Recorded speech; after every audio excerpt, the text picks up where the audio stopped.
What's up, everybody? Welcome back to Time Off with the Prof. We hope you all are liking these videos. Don't forget to share them with your friends and classmates. We hope you like the timestamps we've added in the description. You can use them to navigate the questions we ask and find answers to those that you're interested in. With that, this is Time Off with the Prof.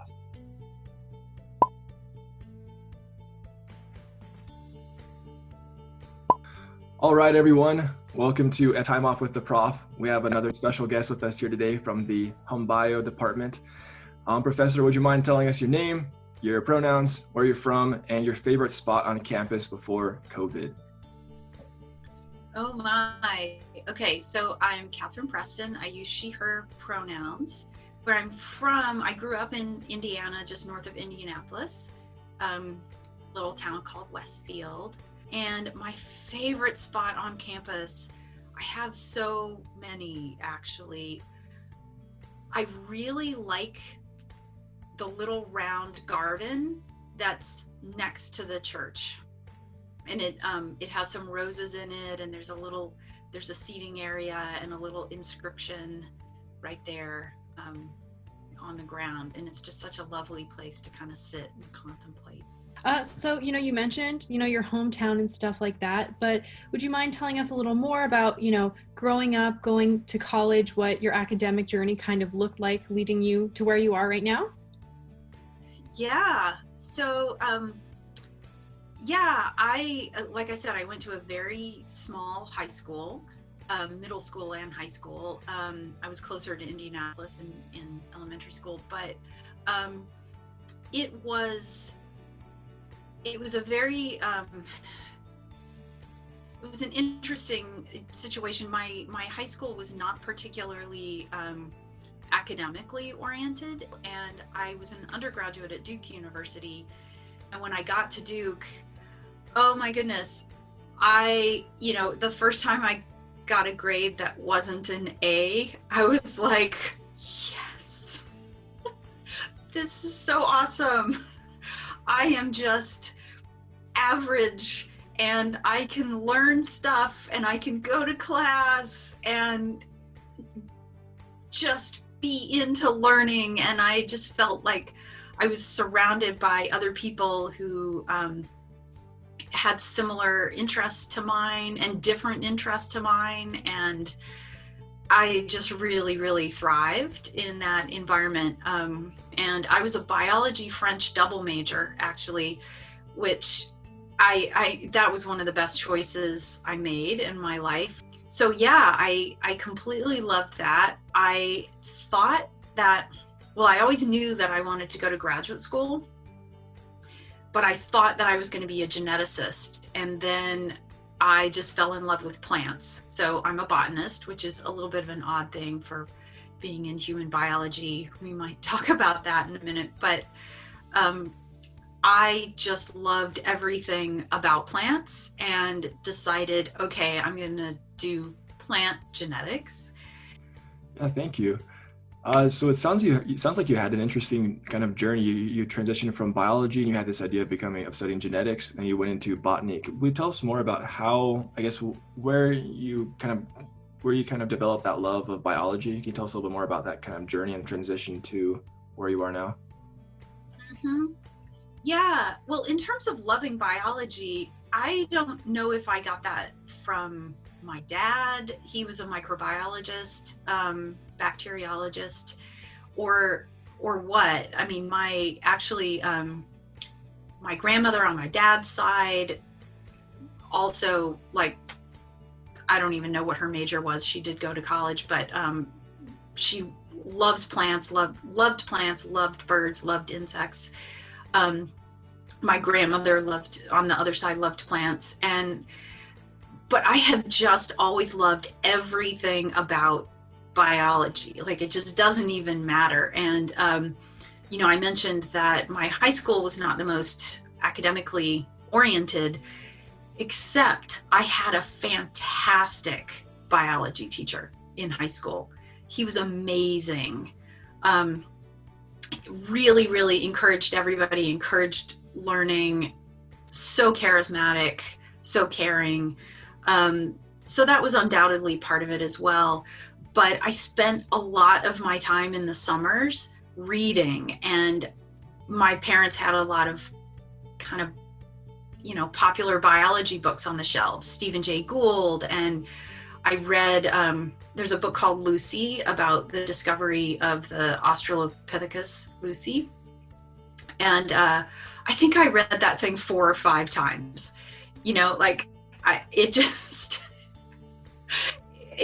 Anything having to do with biology is interesting to me, and I can't explain it except that I think I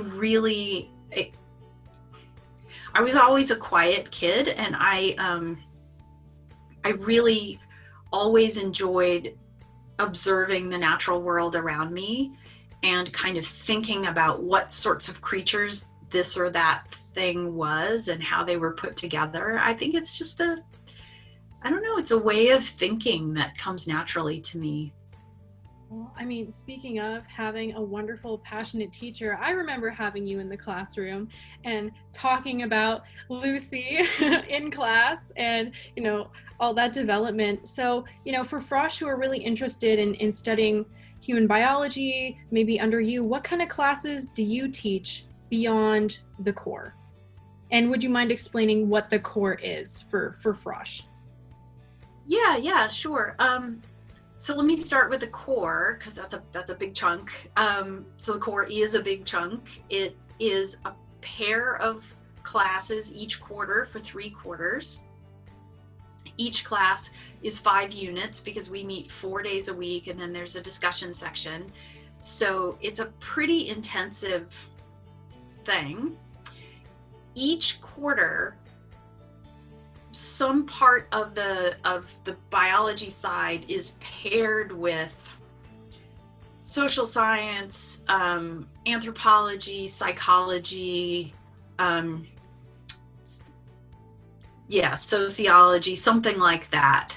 So from the very beginning, the core was supposed to lay the groundwork that allowed students to make all those connections. And we still do that. And every single year we respond to what's going on in the world. So this year, we're obviously going to be talking about COVID-19. We're also talking about inequality, particularly in STEM. So there's just a lot going on that we're going to be talking about. So for example, in the fall, and I teach on both the A and the B side in the fall, we talk about evolution and ecology and genetics on the A side, and then on the B side, we talk about human origins. That's where I was talking about Lucy, but we also talk about where we get certain kind of fundamental human behaviors and structures. How did we come to be the social creatures that we are? And then what does that mean? So we talk a lot about the ethics of the genetics going on the other side.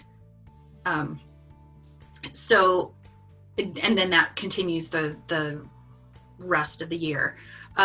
So it's really fun to teach in the core. It's really hard because there's so much material. And every time we start talking about something we could do, it's like, oh, and we could do this, and we could do that, and we could do that. And of course, there's no way you can do all of that. So we have to figure out what can we bring to the students to kind of get them excited so that they can explore on their own if that's a direction they want to go in.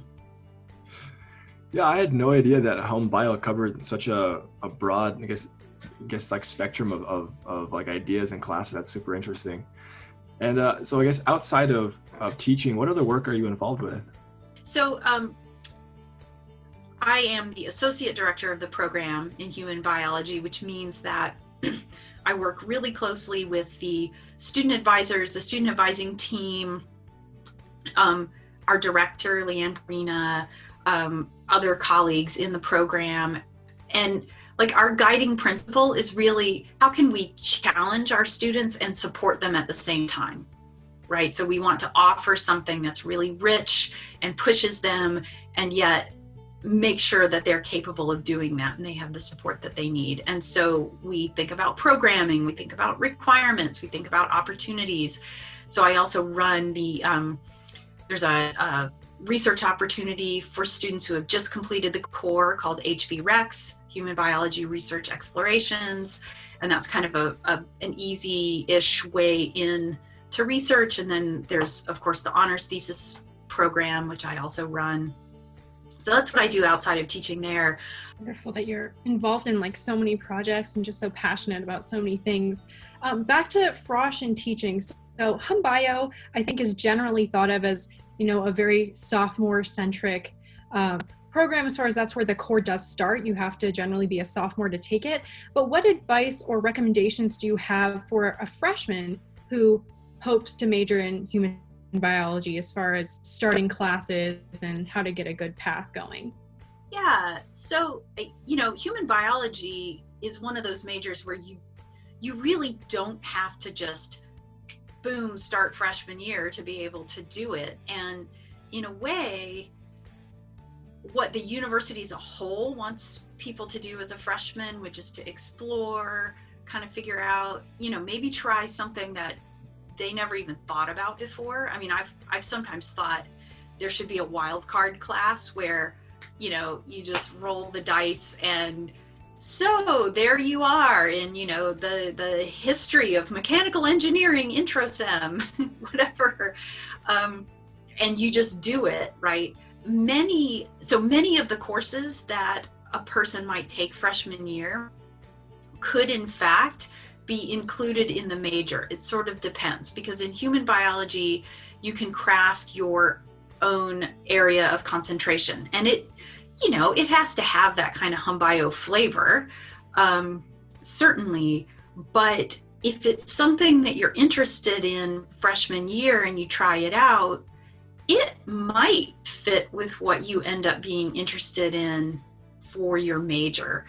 A lot of what you do freshman year, even if the courses don't end up in your course of study, are training you to think that way. And so, you're kind of already getting started. We do have a handful of courses that are available to freshmen. And, a person could just go on our website and look for that. So there are also like HumBio proper classes that one could start on. So another question we have is, what advice do you have for these incoming frosh that are dealing with this uncertainty, these uncertain and challenging times, as well as the online quarter? So do you have any advice for them for how to navigate the uncertainty and the online learning? Yeah. So I was thinking hard about this. And of course, this was not anything I had to deal with as a freshman. So I was thinking about my own freshman experience and what might be similar.